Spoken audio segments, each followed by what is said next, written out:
శ్రీ గురుభ్యో నమ. శ్రీ మాత్రే నమ. అందరికీ నమస్కారం. కలియుగం ఎలా అంతమవుతుందో ఈ వీడియోలో తెలుసుకుందాం. ఈ వీడియోకి ఒక లైక్ చేసి మీ ఫ్రెండ్స్కి షేర్ చేయండి. అలాగే జై శ్రీరామ అని ఒక చిన్న కమెంట్ చేయండి. అలాగే మీరు ఈ వీడియోని చివరి వరకు చూసినట్లయితే పూర్తి విషయం అంతా కూడా అర్థమవుతుంది. ఈ అనంత కాలచక్రములో యుగాలు 4. అవి కృతయుగం, త్రేతాయుగం, ద్వాపరయుగం, కలియుగం. వీటిలో ఇప్పటికీ 3 యుగాలు గడవగా ప్రస్తుతం కలియుగం నడుస్తోంది.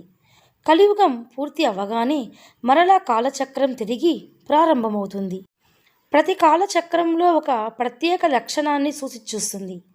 ధర్మం మరియు నైతికత యొక్క వివిధ స్థాయిలను కలిగి ఉంటుంది. అతి పెద్ద మార్పు మానవుల స్వభావం మరియు మానవత్వం యొక్క చర్యలలో ఉంటుంది. కృతయుగం లేదా సత్యయుగం హిందూ కాలచక్రంలో మొదటిది, అత్యంత పుణ్యమైన యుగం. సత్యయుగం సుమారు 17,28,000 సంవత్సరాలు కొనసాగుతుందని చెబుతారు. నైతికత, ధర్మం మరియు ఆధ్యాత్మికత యొక్క అత్యున్నత ప్రమాణాలతో గుర్తించబడింది. ఆ యుగంలో సత్యం మరియు ధర్మం అన్నిటికంటే ఎక్కువగా ఉంటాయి. కృతయుగాన్ని సత్యయుగం అని కూడా పిలుస్తారు. కృతం అంటే పరిపూర్ణమని అర్థం. ఈ యుగంలో అన్నీ పుష్కలంగా పరిపూర్ణంగా జనులకు అందుతాయి.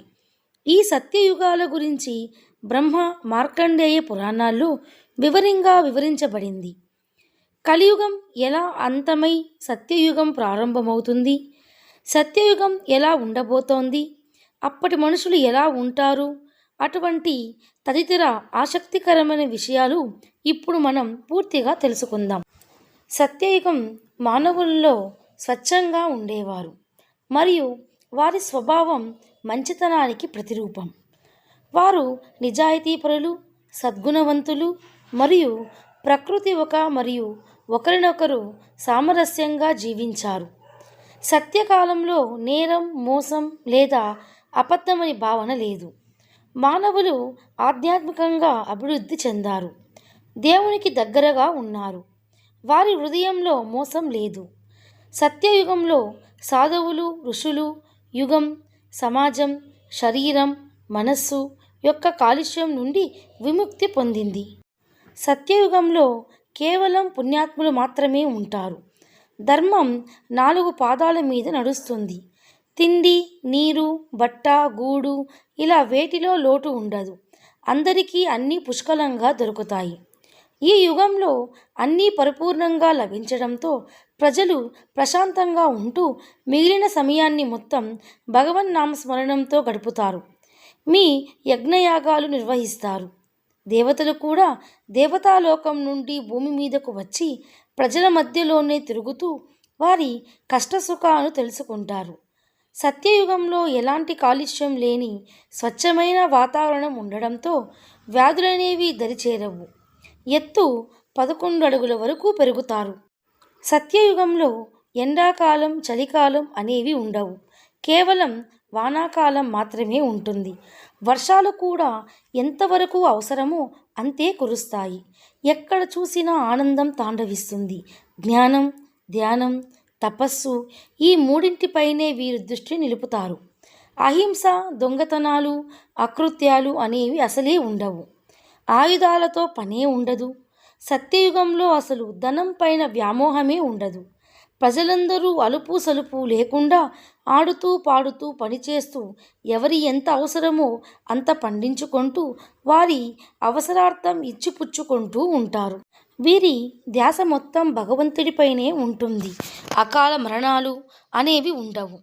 వారి ఆయుర్దార్థం ముయ్యగానే వారి స్వయంగా పుణ్యలోకాలకు పయనమైపోతారు. ఎలాంటి ఆకస్మిక ఉత్పాదాలు, ప్రకృతి వైపరీత్యాలు సంభవించవు. అడవిలో ఉండి జంతువులు మనుషుల మధ్య తిరుగుతూ వారిలో కలిసిపోతాయి. సత్యయుగంలో మానవులు తమ తపోశక్తితో భగవంతునితో నేరుగా సంభావిస్తారు. ఈ విధంగా రాబోయే సత్యయుగం ఎంతో అద్భుతంగా ఉంటుంది.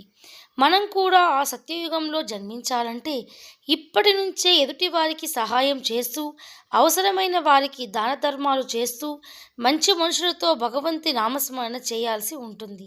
అప్పుడు సత్యయుగంలో మళ్ళీ జన్మిస్తారు. త్రేతాయుగం సత్యయుగం తర్వాత వస్తుంది. సుమారు 12,96,000 సంవత్సరాల పాటు కొనసాగుతుందని చెబుతారు. సత్యయుగంలో పోలిస్తే త్రేతాయుగం నిజాయితీ మరియు ధర్మం నుండి కొంచెం తగ్గుతుంది. త్రేతాయుగంలో మానవుల స్వభావం కొద్దిగా మారిపోతుంది. సత్యం, ధర్మం ఇప్పటికీ అగ్రస్థానంలో ఉండగా కోరిక అనే కొత్త భావన ఏర్పడుతుంది. కోరిక ఆవిర్భావంతో ఆ నాశనంశయం వచ్చాయని అంటారు. మానవులు దైవంతో తమ సంబంధాన్ని కొనసాగించడానికి ఆచారాలు మరియు త్యాగాలు చేయడం ప్రారంభించారు. మానవులు మానసికంగా శక్తివంతంగా ఉన్నప్పటికీ వారి కోరిక తలుచుతూ అడ్డంకిగా మారింది. త్రేతాయుగం యొక్క అతిపెద్ద సంఘటన రామాయణం యొక్క సంభవం. ఇది ఇప్పుడు కర్తవ్యం, విధేయత మరియు చెడుపై పోరాటం యొక్క ఆదర్శాలను సూచిస్తుంది. ద్వాపర యుగం మూడవ యుగం. ఇది సుమారు 8,64,000 సంవత్సరాల పాటు కొనసాగుతుందని నమ్ముతారు.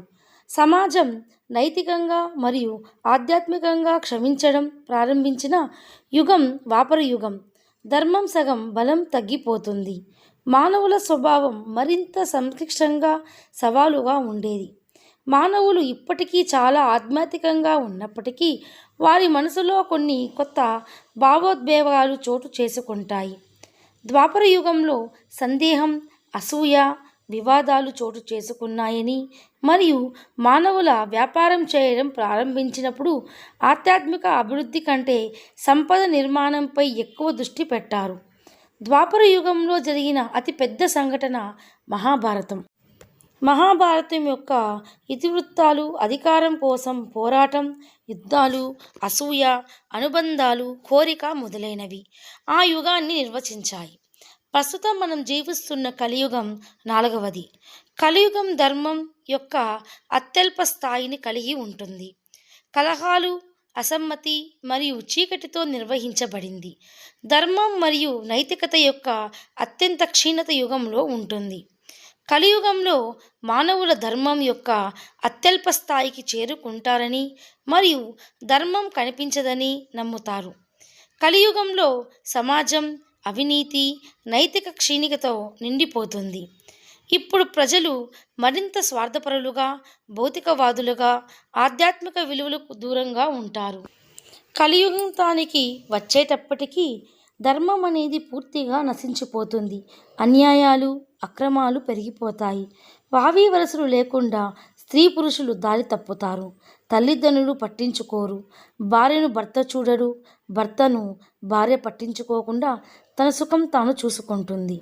ప్రజలు చిత్ర వ్యాధులకు బారిన పడి పిట్టలు రాయినట్టు రాలిపోతుంటారు. కలి ప్రభావం వల్ల దైవశక్తి పూర్తిగా నశించి నన్ను ఎవరూ ఏమీ చేయలేరు అనే విచ్చలవిడితనం పెరిగిపోతుంది. ఆకస్మిక ఉత్పాదాలు సంభవించి దేశాలకు దేశాలే కలిలో కలిసిపోతాయి. సూర్యచంద్రులు దారి తప్పుతారు. నక్షత్రాలు కళావిహీనమవుతాయి. అప్పటికీ మానవుని ఆయుష్ 100 సంవత్సరాల నుండి 16 సంవత్సరాలు చేరుకుంటుంది. ఆ సమయంలో సంబాల అనే నగరంలో విష్ణుయేశుడు అని బ్రాహ్మణునికి కల్కి అనే అవతారంలో, ఆ మహావిష్ణువు బ్రాహ్మణునికి కల్కి అనే అవతారంలో శ్రీ మహావిష్ణువు 10వ అవతారంగా జన్మించి కల్కిని అంతం చేయడంతో పెద్ద ప్రళయం సంభవించి ఆ కలియుగం అంతమవుతుంది. కలియుగం అంతం కావడంతో కాలచక్రంలో మొదటి యుగమైన సత్యం మరలా ప్రారంభమవుతుంది. సత్యయుగం యొక్క కాల పరిమాణం 17,28,000 సంవత్సరాలు. మీకు గనక ఈ వీడియో నచ్చితే జై శ్రీరామ అనే ఒక చిన్న కమెంట్ చేయండి ఫ్రెండ్స్. ఈ వీడియో కనుక మీకు నచ్చినట్లయితే లైక్ చేయండి, షేర్ చేయండి. మరిన్ని మంచి వీడియోస్ కోసం మన ఛానల్ని ఇప్పుడే సబ్స్క్రైబ్ చేసుకోండి. Thanks for watching.